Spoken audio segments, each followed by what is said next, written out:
Ahora nos acompaña César Campos, analista político, periodista, para poder conversar un poco sobre la coyuntura que acontece pues, en el país. Este diciembre nos ha dejado a todos en vilo y quería empezar yo por preguntarle ¿qué opina de estos tweets que ha Mercedes Arauz planteado, en donde de alguna manera da versiones que no conversan las unas con las otras con respecto al indulto? Porque dice ella primero que hacer un indulto es complicado. El expresidente Fujimori fue sentenciado por secuestro y otros delitos que tipifican como lesa humanidad. Esto lo dice en mayo.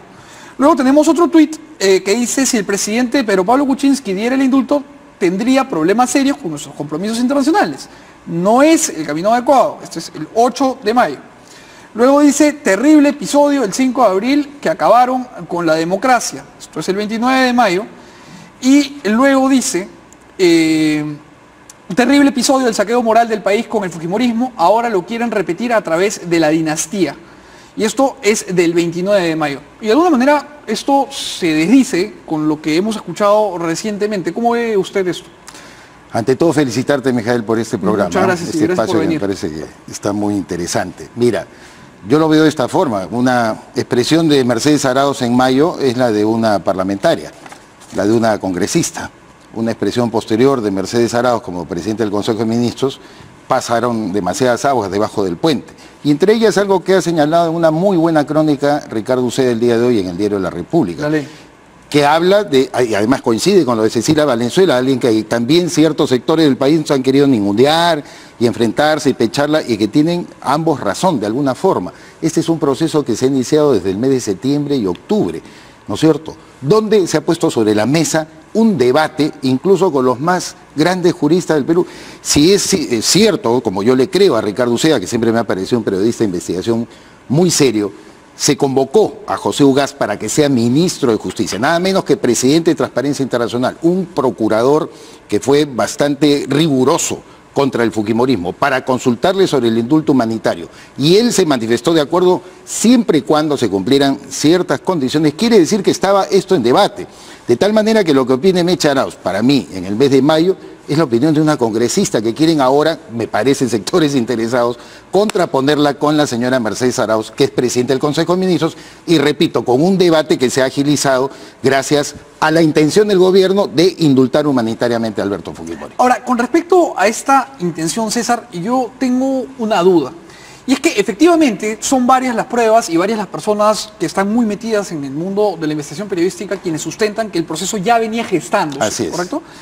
Pero yo he leído también varias opiniones de gente respetable que dice que la forma en cómo se dio el indulto desvirtuó de alguna manera ese trabajo que podía haber venido ensamblándose con anterioridad. ¿Tú crees que fue esto así? Espero que me consideres dentro de esas personas respetables, porque opino exactamente igual. Y en mi columna del último domingo lo he señalado. Me considero parte de ese 9%, que si bien entendía que debería haber un proceso de indulto humanitario para el ingeniero Fujimori, que entiendo y creo que efectivamente está mal de salud y es una cosa tan evidente, sin embargo la circunstancia en la que se ha producido, creo que a gente razonable no le convence. Pues esto es evidentemente un pacto y suena a arreglo político, y un arreglo político que significa no me vacas y yo indulto a tu padre, cuando, repito, el proceso al parecer se había iniciado con mucha anticipación. Y esto es una mala gestión política. Entonces, claro, el impacto político es horrible, evidentemente no lo podemos tolerar. Yo he sido, Mijael, el redactor de la revista Oiga, cuando nosotros descubríamos y combatíamos al fujimorismo, y tuve la suerte de que Paco Igartua, porque Pedro Planas pasó a ser un comentarista que era el redactor principal de política, me convirtiera a mí en el redactor principal de política durante esa época del fujimorismo. Como yo venía de raíces apristas, bueno, yo no había retomado mi militancia en el APRA, él no me metía ni me quería comprometer, más bien en las notas que hacía contra el gobierno de Alan García, me comprometía en lo de Fujimori. Entonces ahí fue donde se trabajó con todo un equipo, mucha gente de investigación, Miguel Ramírez, las cosas que pasaron durante esa época, Cantuta, Barrios Altos. Frente al tema Barrios Altos, en Oiga nosotros sacamos como titular: así se empezó en otras partes. Paco, con una gran visión que tenía, anticipaba lo que podía traer como consecuencia al gobierno de Fujimori de que eso era indetenible. Empiezas con la guerra sucia, terminas en guerra sucia.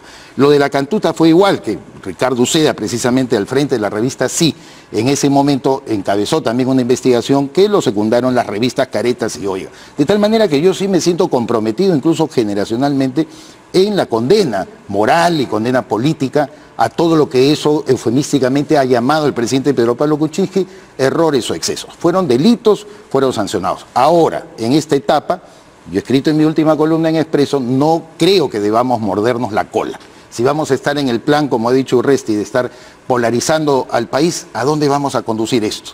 Hay gente que dice, no, hay que renunciar, tomaremos las calles y seguiremos. Yo creo que sinceramente es inviable. Que un poco nos hacemos es, ¿y ahora a dónde vamos? César, tengo una pregunta que nos hace aquí alguien que nos está viendo en vivo y te quiero hacer porque la pregunta es para ti. Aprovecho, Vanessa, para decirte que me he quedado sin retorno, así que estamos yendo a la deriva en ese sentido. Les cuento la pregunta. Dice, por favor, que alguien nos diga dónde está Vizcarra. Meche Arauz es prácticamente nuestra presidenta, está en todas. ¿Cree usted que Vizcarra ha tomado un protagonismo nulo, desaparecido? ¿Qué ha pasado? Vizcarra es un vicepresidente y la función de un vicepresidente, como sabemos, es expectante. Es decir, falta el presidente y el vicepresidente asume. Y en este caso Vizcarra tiene el encargo de ser embajador peruano en Canadá, de tal manera que yo no creo que sea exigente de su presencia.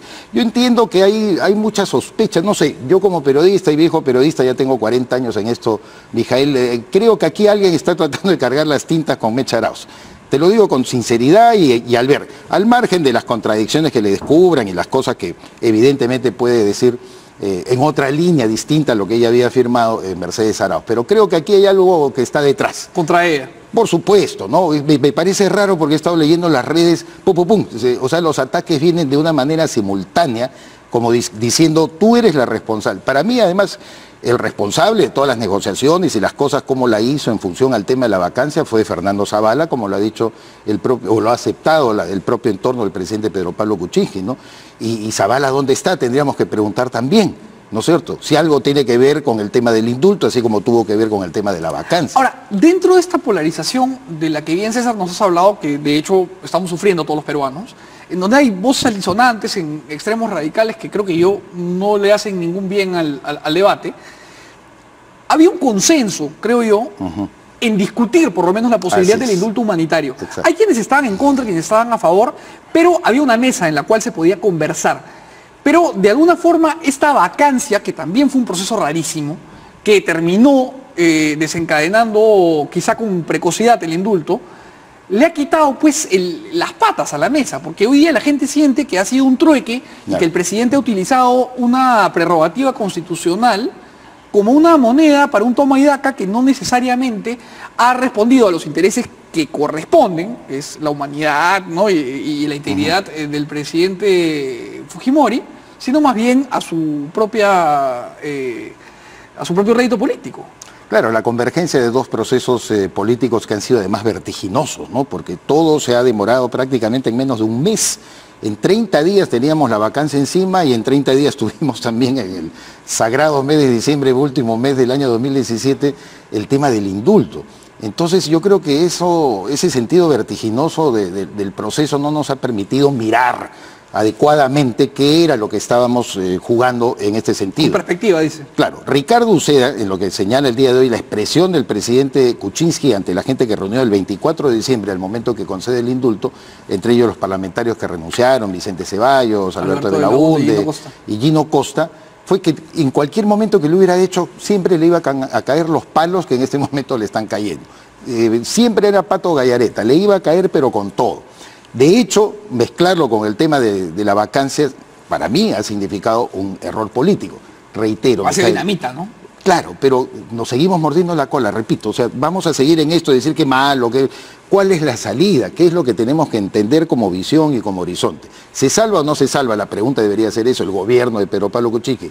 ¿Él seguirá al frente de la nación como fue el Estado del año 2018? Y va a ser bien importante qué gabinete arme para ver. Exactamente. De eso quería hablar contigo, César, pero tenemos otra pregunta que te hace Enrique Bracamonte y te pregunta si considera el señor Campos que Alan García ha mentido en sus declaraciones ante la Comisión Lava Jato después de lo revelado por Marcelo Odebrecht, estos audios que hemos conocido en declaraciones consideraciones. Pero mis consideraciones sobre lo que declare en un proceso que todavía se mantiene en investigación no tiene ningún peso, ¿no? Yo lo único que creo, y lo he escrito, es que no hay ruta de dinero establecido, además que ya a estas alturas me parece, sospecho que debería haberse dado, ¿no? Que llegue hasta Alan García soltado por Odebrecht. La declaración de Marcelo Odebrecht dice, apoyé a todos. Para mí es apoyar todas las campañas. Yo conozco de campañas electorales, Mijael, ¿cómo no? Si he sido periodista político tantos años. ¿Cuántos intermediarios, cuántos buscones, cuántos sapos hay? ¿No es cierto? Que te dicen, oye, apoya pues la campaña y se quedan con la plata en el bolsillo. De eso tiene que descubrirse. Yo creo que Jorge Barata tiene la palabra. Tanto en el caso de Keiko, que la veo con una enorme convicción, de decir, yo no recibí, yo no conocí. Y el propio Y yo no tengo que tener corazoncito, como te dicen las tonterías a veces en red, el corazoncito fujimorista, el corazoncito aprista. No, señor, Toledo, hay una versión de Barata, pero así totalmente contundente, categórico, que te dice, en Sao Paulo me reunió el señor en un hotel, el hotel se llamaba tal, en el piso tal, y me pidió 30 millones, al final se le entregó 20. En el caso de Nadine Heredia, la señora me citó en un departamento de Armendáriz, número tal que ninguno, ni tú, ni yo como periodistas conocíamos, sabíamos del local partidario, sabíamos que existía su casa en Surco, pero yo no conocía, la verdad jamás había oído hablar del departamento. Entonces Barata pues ha dado rutas de dinero. Y de alguna manera Odebrecht ha empoderado a Barata ahora, dándole pues la posibilidad pero si todo lo que ha salido para mí como transcripción, yo no creo estar loco, ni hay que tener sesgos en esto, no dice absolutamente nada extraño, ni raro, ni diferente a lo que conocíamos, por amor de Dios. Y lo que conocíamos era eso, que de hecho dice, tengo la certeza que apoyamos a todos. Él lo personaliza, Odebrecht personaliza.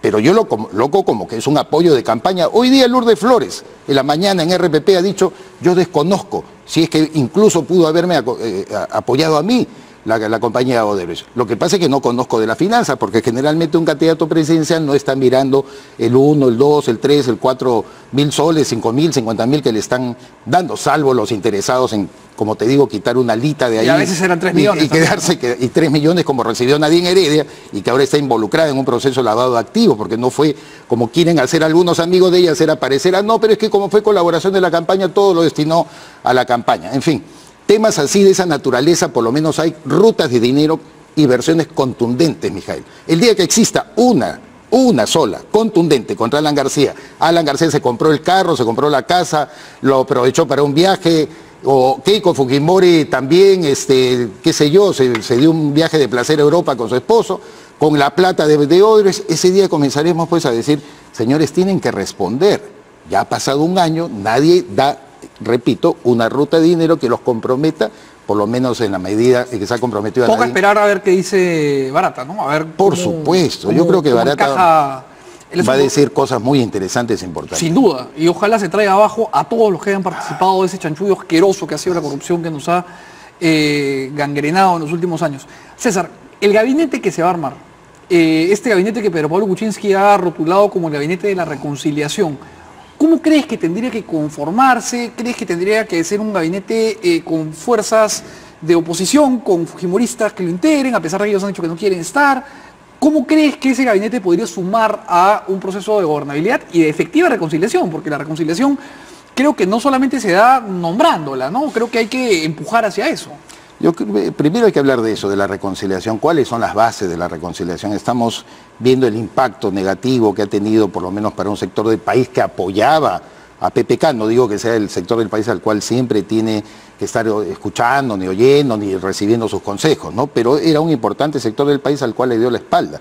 Entonces, él está en una circunstancia bastante difícil. Sin embargo, la última encuesta de Ipsos le da un apoyo mayor por haber tenido la decisión del indulto, aunque baja también la percepción de la gente de la aprobación del propio indulto, por la forma, como repetimos, se ha producido, pero en el fondo la mayoría de gente cree que el indulto está bien dado. Entonces, hablemos de cuáles son las bases de la reconciliación. Primero, yo creo que hay que identificar a los actores que quieran participar, aquellos que de buena fe y dicen, señor Pedro Pablo Kuczynski, nos vamos a sentar con usted y vamos a dialogar sobre la forma en que vamos a seguir adelante como país, porque la ingobernabilidad no puede continuar, ni los llamados, ni las proclamas callejeras, que aunque tengan mucho sentido moral, yo valoro eso, ese sentido moral, no nos conduce a ninguna parte como país y como gobierno. Segundo, identificados esos actores que están dispuestos a decir.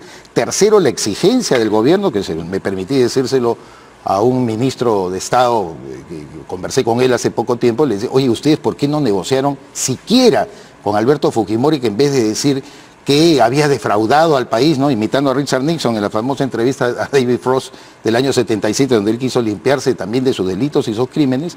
El tema no es haber defraudado, el tema es reconocer primero los delitos, segundo, cómo va efectivamente pagar la reparación, cuál va a ser el aporte del ingeniero Fujimori a esa reconciliación de la cual se dice está muy preocupado y en la situación depresiva en la cual se encuentra. Yo creo que Fujimori todavía puede hacer más historia, y más historia primero señalando a su socio también, al señor Vladimiro Montesinos. Montesinos creó todo este aparato con la anuencia del señor Fujimori de copamiento de instituciones públicas, copamiento de instituciones privadas, la instalación de los diarios Chicha, la prensa comprar, o sea, ha habido pues varias cosas. Sería elemental, estructural escuchar a las víctimas, ¿no? Claro. Y eso también es un error de PPK, creo que él mismo lo ha aceptado, ¿no? No haber recibido en su momento a los familiares de las víctimas, así como también al otro sector. Creo que Marta Moyano tiene toda la razón cuando dice, oye, ¿qué hay con nosotros que fuimos víctimas del terrorismo? Cuya preocupación para las organizaciones de derechos humanos no fue tan supina ni tan elevada como la preocupación, claro, porque cómo está establecida también... y las miles de familias policiales, militares, navales que perdieron a hijos, a esposos, a padres. Todo el derecho. Yo veo testimonios ahora que están saliendo y de gente que aprecia al ingeniero Fujimori y también son peruanos a los cuales, por supuesto, que hay que escuchar. Ellos dicen, yo perdí a mi esposo, perdí a mi hijo, la forma tan miserable en que actuó Sendero Luminoso, el MRTA, y cómo el ejército en algunos casos salía también en defensa, al margen de la gente que cometió los excesos. Es decir, acá tenemos que ver ese proceso de reconciliación que no tuvo la Comisión de la Verdad y la Reconciliación presidida por Salomón Lerner Febre. Se ocuparon solamente de ver la verdad, hasta cierto punto discutibles algunas conclusiones, pero no se preocuparon de establecer un camino para la reconciliación. Por ejemplo, en este tema es curioso porque la propia Comisión de la Verdad dice que los gobiernos que tuvieron una política sistemática de violación a los derechos humanos más beligerante fueron el de Belaúnde primero, el de Alan García después y finalmente el de Fujimori. Y es la propia Comisión de la Verdad la que pone ese orden. Claro, la vida no es cuantificable porque no tiene precio, por supuesto, pero digamos, esta política mal llevada, antisubversiva, no nació con Fujimori, y eso es importante también conocerlo. Eso, por supuesto, se exageró y se hipertrofió en una serie de sus extremos. Porque llevarlo también a un proceso para determinar si hubo, como el caso de Fujimori, que han querido forzar la figura de la autoría inmediata, aunque Ricardo Uceda, vuelvo a citarlo, porque a él lo comieron vivo el día que compareció en el juicio de Fujimori, dijo, él que había hecho el tema de la cantuta, que lo había investigado, llegó a decir, yo no tengo certeza que Fujimori había dado la orden. Pero toda la prensa, los defensores de los derechos humanos, lo destrozaron a Uceda como si fuera un paria, por ser honesto, por decir la verdad. Y además la cuenta muy bien en Muerte en el Pentagonito. Tremendo exactamente, libro. Y libro que le demoró 7 años, no como otros que se demoran 1 año en hacer historias y libros. No, 7 años a mí me merece mucho respeto. Entonces la reconciliación merece ahí, yo creo, un tiempo una conversación de todas las partes. Hemos llegado, César, al final del programa. Te agradezco muchísimo. Al contrario, muchas gracias por invitarme. Les agradezco a ustedes muchísimo por las preguntas con las que nos han acompañado y por los aportes con los que hemos podido nutrir la conversación con nuestros invitados. Espero que estén con nosotros mañana y nos vemos a las 11 de la noche. Que tengan ustedes muy buenas noches. Chao.